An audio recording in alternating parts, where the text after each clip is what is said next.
आप सभी देख रहे हैं स्टेट टाइम्स और मैं हूं आप सबके साथ मायरा। आप सबको बता दें कि पिछले कुछ समय से हम सब ने देखा कि हीट वेव जम्मू शहर के अंदर जारी है, जिस वजह से आपको बता दें कि कई लोग जो है वो प्रभावित भी हो चुके हैं। इस सब के बारे में हम बात करेंगे और इस सब के बारे में मेरे साथ बातचीत करने के लिए मौजूद हैं प्रोफेसर डॉक्टर विशाल। तो सबसे पहले तो सर आपका स्टेट टाइम्स में बहुत बहुत स्वागत है। Thank you sir, heat wave के बारे में ही बात करेंगे। हमने देखा कल भी बारिश हुई है, लेकिन बारिश के बाद भी अगर हम देखें तो आज दिन भी हीट वेव जो है उसका कहर जो है वो जारी रहा, तो आगे भी ऐसा ही रहने वाला है। तो आप क्या सजेस्ट करेंगे हमारे व्यूअर्स को? देखिए, एक बारिश से तो अभी हीट वेव नहीं जाएगी। Next 15 to 20 day I foresee के हीट का जो प्रकोप है वो रहेगा जी। तो इसमें दो तीन बातें मैं बताता चलूं अपने श्रोताओं के लिए जी। कि हीट वेव जो है वो है क्या एक्चुअली, मतलब उसमें किस प्रकार के लक्षण जो है वो पेशेंट महसूस करता है और कौन लोग हैं जो इसमें अधिकतर वनरेबल, जिसको हम बोलते हैं हाई रिस्क हैं। तो हीट वेव में जो नॉर्मल जो लक्षण है ना, उसको हम बोलते हैं हीट एग्जॉशन। हमारी साइंस में, जो मेडिकल साइंस में वर्ड दिया गया, उसमें एक हेडेक बड़ा कॉमन सिम्टम है। बड़े से अधिकतर लोग जब अपनी वर्क प्लेस से घर वापस आते हैं तो वो हेडेक महसूस करते हैं, तो उनको पता नहीं चलता कि क्यों हो रही है। वो कोई माइग्रेन के साथ कोरिलेट करता है, कोई साइनस के साथ कोरिलेट करता है, बट वो हीट का प्रकोप है, वो हीट एग्जॉशन का लक्षण है। इसके साथ साथ एक लाइट सा फीवर जैसा भी लेके आता है, क्रैम्प्स लेके आएगा। मसल क्रैम्प्स बड़े कॉमन है और इंसान अपने आप को डिहाइड्रेटेड सा महसूस करता है। जब डिहाइड्रेटेड मैं बोलता हूँ तो बड़ा सिंपल एक मापदंड है कि यूरिन आपका स्कैंटी हो गया। यूरिन पे आप नजर अगर पेशेंट बना के रखता है, यूरिन अगर कम आ रहा है पूरे दिन में, तो वो एक सिंपल एक इंडिकेटर है कि हीट जो है वो आपको जो है टच कर गई है, हीट आपको प्रकोप कर गई। टंग आपकी ड्राई हो जाती है बिल्कुल। उसके अलावा प्यास तो लगती है, लेकिन पानी पीने का भी मन नहीं करता। आप मतलब पानी जब पीते हैं तो ब्लोटिंग फील करते हैं, बॉडी आपकी ब्लोटेड सी सेंस करती है। तो ये सारे लक्षण जो है फर्स्ट फेज में मतलब जो हम बोलते हैं, ये सारे डिहाइड्रेशन। तो इसमें बच्चे बड़े वनरेबल हैं, एल्डरली बड़े वनरेबल हैं, वर्किंग क्लास जो लेबर क्लास है, अनअवॉइडेबल, उनका वर्क प्लेस ही धूप में है, सनलाइट में है, वो बड़े वनरेबल हैं। और हमने देखा कि जीएमसी में अधिकतर इस लास्ट 15-10 डेज में काफी लोग जो है, एक अच्छा मात्रा से जो लोग हैं, ऑन एन एवरेज मैं यही बोलूंगा कि जो स्टैटिस्टिक्स बताता है हमारा, 5 to 6 people already like heat stroke के जो है लगभग आ रहे हैं। और एग्जॉशन की बात करें वो तो और भी ज्यादा नंबर है। उसमें मैं लगभग एवरेज बोलूंगा कि 12 से 15 लोग जो है हीट एग्जॉशन से आ रहे हैं और लगभग 4 से 5 जो है हीट स्ट्रोक से आ रहे हैं। मैंने ये वर्ड हीट स्ट्रोक जो यूज किया, ये उसका लेवल जब सीवियरिटी, ग्रेविटी जब बढ़ती है तो उसको हम हीट स्ट्रोक कहते हैं। हीट स्ट्रोक में कंफ्यूजन होगी उसको, वो इरिटेबल हो जाएगा, वो उसको चक्कर आ सकता है, वो सिंकोप, वो गिर सकता है। उसके अलावा कन्वल्जन, झटके आना, ये बड़ा एक कॉमन लक्षण रहेगा और अनकॉन्शियस हो जाएगा। तो ऐसी स्थिति अगर हो जाती है, और high grade fever, normal fever नहीं, हाई ग्रेड फीवर, जब मैं स्ट्रोक बोलता हूँ तो उसको बोला ही इसीलिए जाता है कि फीवर जिसको हम बोलते हैं दिमाग में चढ़ गया, वो 104, 105, 107 डिग्री जो मतलब फीवर है वो पेशेंट एक्सपीरियंस करता है, जिसकी वजह से एक वो मेडिकल इमरजेंसी बन जाती है। और मेडिकल इमरजेंसी करके हमारी इमरजेंसी में वो लैंड करता है, जहाँ लाया जाता है। तो इसको मतलब इसकी तीव्रता इस लेवल पे भी जाती है। और अगर टाइमली उसको अटेंड ना किया गया, टाइमली उसको वहां से उठा के ना लाया गया जहां से वो मिला है पेशेंट, तो वो हाई मोर्टेलिटी, डेथ भी उस पेशेंट की जो है हो सकती है। मतलब डिहाइड्रेशन के बाद, स्ट्रोक के बाद डेथ भी हो सकती है। बिल्कुल हो सकती है। It can be because of fall in blood pressure, it can be dehydration, it can be stroke itself. जो कन्वर्जन्स मैंने बोले, झटके मैंने बोले, अनकॉन्शियसनेस बोली, उससे डेथ भी हो सकती है। इसका ट्रीटमेंट क्या रहेगा? अभी डिहाइड्रेशन हुई है तो ये देखें, बड़ी सरल सी बात और बड़ा सीधा साधारण सा जो है, अगर हम इसको हम लेके चलें, मैंने दो चीजें बोली, heat exhaustion and heat stroke. पहले हम हीट एग्जॉशन की बात करें तो इसमें मैं ये बोलूं कि पानी के, अगर आप सिंपल पानी कंज्यूम करने जाएंगे तो वो बड़ा डिफिकल्ट है, ब्लोटिंग फील करेंगे, पी नहीं पाएंगे। अब मैं 4 से 5 लीटर ऑन एवरेज बोलता हूँ, रिकमेंड करता हूँ अपने श्रोताओं को कि पानी कंजम्पशन करना है। जब मैं पानी बोलता हूँ, it can be any form of water. अब मैं उसके स्वरूप बताता हूँ। आप एक लेमन वाटर लीजिए, आप लेमोनाइट लीजिए, आप उसमें गुंद कतीरा जो आपका लोकल लैंग्वेज में जो ठंडा रखता है आपको वो डालिए। आप वाटरमेलन का पानी पीजिए, आप गन्ने का रस पीजिए, वो भी वाटर मतलब जा तो वो लिक्विड फॉर्म में रहा है ना। इसके अलावा जो अगर आप पानी की बात करें, डिटॉक्स वाटर बड़ा इंपॉर्टेंट मैं बोलूंगा। आजकल जो बड़े लोगों जिनको पता है वो यूज कर रहे हैं, जिनको नहीं पता आपके माध्यम से पता लगेगा।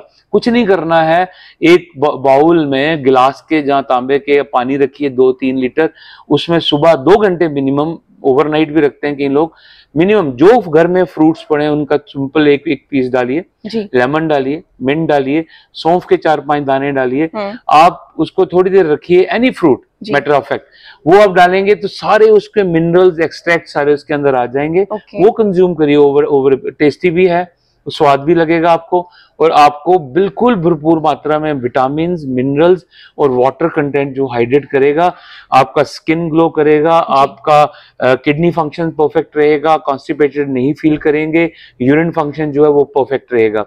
तो ये एक नॉर्मल वो है।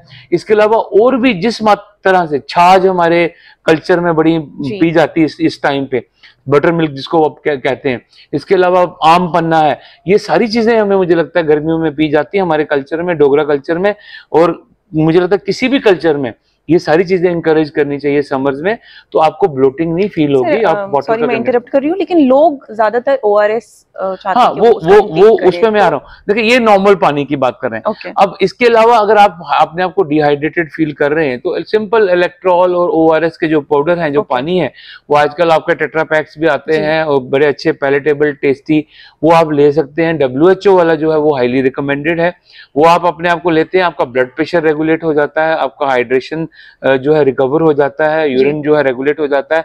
तो मुझे लगता है वो भी एक बड़ा इंपॉर्टेंट एंड वैलिड जो है ऑप्शन है। इसके अलावा मैं अगर बात करूं तो आपको फ्रूट्स ऐसे कुछ कंज्यूम करने चाहिए जिसमें बड़ा वाटर कंटेंट है। मैं रिकमेंड करता हूं, जैसे वाटरमेलन है, आपका पपाया है, इसके अलावा मार्केट में जो इस समय जो भी फ्रूट सीजनल समर के फ्रूट्स हैं वो आप कंज्यूम करेंगे तो वाटर कंटेंट जो है, जो रिच है, वो बड़े इंपॉर्टेंट मतलब मुझे लगता है रोल प्ले करते हैं। आपको डायरेक्टली नहीं तो इनडायरेक्टली जो है वो हाइड्रेट करते हैं। They are very important I say. इसके अलावा टाइमली अपने आप को मतलब फूड कंज्यूम करें, खाली पेट ना रहें, बिकॉज अगर आप डिहाइड्रेटेड हैं ब्लड प्रेशर से भी फॉल करेगा, हाइपोग्लाइसीमिया भी होगा, तो सिचुएशन और एग्रीवेट हो जाएगी। थोड़ा कंज्यूम करें। डाइट करने वालों को भी मैं बोलूंगा। इसके अलावा मेरी एक सलाह रहेगी, जो एक्सरसाइज फ्रीक्स हैं, जो जिम वाले हैं, उनको मेरी ये चीज रहेगी कि हाई कैलोरी जो मतलब बिवरेजेस हैं, कोला, कोल्ड ड्रिंक्स है ना, हाई कैफीन वाली जो है, वो थोड़ी कम कंज्यूम करें, अवॉइड करें। इवन जो प्रोटीन शेक्स बड़े हाई कैलोरी वाले हैं, क्योंकि जब आपकी हाई कैलोरी इनटेक होगी, बॉडी मेटाबॉलिक रेट हीट की वजह से भी बढ़ा है, तो देयर आर हाई चांसेस कि आपके कार्डियक इवेंट्स बढ़ने की जो है पॉसिबिलिटी रहती है। नंबर 1। नंबर, अपनी एक्सरसाइज का टाइम रीशेड्यूल करें, अर्ली करें या लेट आवर्स में करें, पीक सन के टाइम पे मत करें। मुझे लगता है एक ये बड़ी इंपॉर्टेंट जो सलाह रहेगी। और दूसरा, जो हाई रिस्क बात करी मैंने बच्चों के लिए, जहाँ जो पेशेंट्स हैं हमारे, जैसे डायबिटिक पेशेंट्स हैं, किडनी के पेशेंट्स हैं, हाइपरटेंशन के पेशेंट्स हैं, उनके लिए भी एक रिकमेंडेड बात ये रहेगी। देखें, उनको शायद मैं ORS ना दे पाऊं, लेकिन डिटॉक्स वाटर एक अच्छी ऑप्शन है उनके लिए, कोकोनट वाटर एक बड़ी अच्छी ऑप्शन है। सो उनका स्वरूप जो हाइड्रेट करने का डिफरेंट होगा, लेकिन उनको भी इक्वली इंपॉर्टेंट है कि अपने आप को हाइड्रेट करके रखें, एज फार एज पॉसिबल बाहर निकलें। और जो महिलाएं और जो लोग स्कूटी में या मतलब कवर्ड व्हीकल में नहीं, नॉर्मल व्हीकल में ट्रेवल करते हैं, तो आई से कि only best cloth to wear is cotton in this summers, and जो आपके exposed body parts हैं उसको भी कॉटन से कवर करें, फेस को कॉटन में कवर करें, तो हीट के प्रकोप से बड़ी अच्छी तरीके से और इफेक्टिव तरीके से आप जो है बच सकते हैं। और दूसरा जो सबसे इंपॉर्टेंट रहेगा, एक्सपोजर। एक बड़ा चीज देखी गई है, आप अपने वर्क प्लेस में हैं, एयर कंडीशन है, तुरंत आप बाहर जाते हैं, बाहर एकदम से variation of temperature, you get exposed. Similarly गाड़ी में बैठे हैं, अपने डेस्टिनेशन में पहुंचते हैं, एकदम से AC से उतरते हैं, यू गेट एक्सपोज्ड। तो उनके लिए सलाह रहेगी कि आप निकलने से पहले तो एयर कंडीशन को बंद कर दीजिए अपने रूम के, जहां आप व्हीकल के एयर कंडीशन डेस्टिनेशन से पहले 4-5 मिनट्स बंद कर दीजिए, so that temperature at least to some extent जो है इक्वल हो जाए। बाहर निकलिए, एक्सपोजर से बचेंगे। नंबर 1। सेकंड, बड़ी आदत रहती है ठंडा पानी पीने की, फ्रिज से निकाला। हाँ। आइस का यूज बड़ा कॉमन है। आइस में मैं ये रिकमेंड करूंगा कि बाहर की आइस से बेटर है आप आरओ से पानी से खुद अपने फ्रिज में जमाइए, वो आइस कंज्यूम करिए, उसको भी यूज करने से पहले धोइए। एंड सेकेंड, जो ठंडा पानी है उसको रूम टेम्परेचर में रखिए 4 to 5 minutes, then consume that, so that direct जब आप कंज्यूम करते हैं तो थ्रोट की इन्फेक्शन के चांसेस बढ़ते हैं। फिर भी मतलब मैं एक चीज बोलूंगा कि गार्गलिंग करें ताकि आपका जो वायरस नाइटिस है, बैक्टीरियल नाइटिस विद कोल्ड एक्सपोजर, या वो चीजें जो है कम की जा सके इस मौसम में भी, और मुझे लगता है लार्जर तरीके से जो है बचा जा सकता है इन सब चीजों से। मतलब मेन तो यही है कि आपको डिहाइड्रेशन से खुद को बचाना है इस हीट वेव में। एब्सोल्युटली। ओके, तो सर जो पेशेंट्स यहाँ पर आए हैं पिछले कुछ वक्त से, अगर हमने देखा पिछले 3-4 मतलब अगर पिछले 1 महीने की बात करें, मई महीने की बात करें, तो हीट वेव का कहर जारी था, क्योंकि आपको पता है टेम्परेचर भी 40 डिग्री के अबाउ जो है वो जम्मू में हुआ। तो यहाँ पे जो पेशेंट्स आए उनको कैसे आपने ट्रीट किया? हाँ बिल्कुल, जो तो स्ट्रोक के पेशेंट ही आएंगे अधिकतर, है ना, माइल्ड जो होंगे वो तो सेल्फ ट्रीटमेंट है, ना। तो मेजॉरिटी ऑफ द पेशेंट जो आ जाते हैं यहाँ पे, जो स्ट्रोक के पेशेंट आते हैं, उनको पहले तो हमें कॉन्शियसनेस रिगेन करनी है उनकी, उनको हमें आईवी फ्लूइड्स देने हैं, फ्लूइड रिप्लेसमेंट करनी है, इलेक्ट्रोलाइट रिप्लेसमेंट करनी है, उनकी एबीजी करनी है। इसके अलावा 2 बड़ी इंपॉर्टेंट ड्रग्स हैं हमारी जो हम यूज करते हैं, one is dantrolene and one other is diazepam. होता क्या है, जब बॉडी हीटेड होती है, हाई टेम्परेचर में होती है, तो आपके muscles go into contraction. Second, जो बॉडी कन्वर्ल्स कर रही है, कन्वर्जन में है, उससे भी आपकी हीट का टेम्परेचर बढ़ता है। तो जब हम कन्वर्जन रोकते हैं या डेंट्रोलिन जब देते हैं तो मसल रिलैक्स हो जाती है, बॉडी का हीट का टेम्परेचर, जो बॉडी का टेम्परेचर है वो कूल डाउन होता है। इसके अलावा we put them into like ice packing है, जहाँ बॉडी का टेम्परेचर को लोअर करने के लिए जो भी एफर्ट्स हैं, कोल्ड स्पॉन्जिंग है, ये सारी चीजें की जाती हैं। जैसे ही वो कॉन्शियसनेस रिगेन करता है, we put him to oral therapy. तो ओरल ट्रीटमेंट के बाद जब अच्छा उसका रेगुलर चल पड़ता है, then we put discharge them. पर खुशी की बात यह है कि अभी तक कोई ऐसी हाई मोर्टालिटी वाला केस नहीं रिपोर्ट हुआ। मतलब जो भी पेशेंट आए उनको अच्छे से ट्रीट करके मतलब यहाँ से भेजा गया, क्योंकि सारी फैसिलिटीज जो थी वो यहाँ पे थी, एंड अच्छी इफेक्टिव टीम जो है वो यहाँ काम कर रही।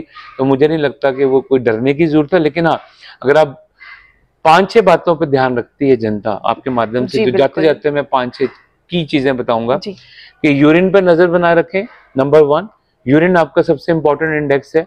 फीवर है तो इग्नोर मत करें, और फीवर अगर अनएक्सप्लेन्ड है, कोई कारण दिख नहीं रहा, ना गला खराब है, ना पेट खराब है, ना खांसी है, तो वो हीट स्ट्रोक का लक्षण हो सकता है। 2, तीसरा, अच्छा अपने आप को हाइड्रेट करें। मैंने इतनी लंबी लिस्ट ऑप्शन की दे दी, चाहे वो फ्रूट्स जो फ्रूट्स हैं वो भी आप कंज्यूम वो करें जिनमें अच्छा वाटर कंटेंट मिलता है। डाइट अपनी अच्छी रखें। एक्सपोजर से बचने के लिए जो मैंने मेयर्स बता दिए कि गाड़ी से निकलते हैं, जहाँ अपने वर्क प्लेस से निकलते हैं, उसको आप टेम्परेचर को रेगुलेट करें और बिल्कुल देर ना करें। और सबसे लास्ट मेरी विनती रहेगी, कोई इंसान इस तरह का पड़ा हुआ मिले अगर आपको, जो आपको लगता है कि बड़ा टेम्परेचर है, अनकॉन्शियस पड़ा हुआ है गर्मी की वजह से, उसको कृपया उठा के आप इतनी मेहरबानी करें। कोई आपसे कोई क्वेश्चन नहीं किया जाएगा, कुछ नहीं पूछा जाएगा, rather we immediately start the treatment. जैसे ही वो रिगेन करेगा अपनी होश, उसके जो रिलेटिव्स हैं उनको इन्फॉर्म कर दिया जाएगा। Thank you very much. Thank you so much doctor, आपने बहुत ही अच्छी इन्फॉर्मेशन दी है, और मुझे लगता है जितनी भी जनता देखेगी, जितने भी व्यूवर्स हैं, उन सबको कुछ ना कुछ इन्फॉर्मेशन जो है आपके माध्यम से मिल चुकी है। अब आपको करना ये है कि जो डॉक्टर साहब ने बोला है वही करिए, और साथ में आप बता दूं कि आप हाइड्रेटेड जो है खुद को बिल्कुल रखिए। तो चलिए फिलहाल की इस वीडियो में इतना ही, और भी वीडियोस के लिए, अपडेट्स के लिए आप ऐसे ही देखते रहिए स्टेट टाइम्स। Thank you.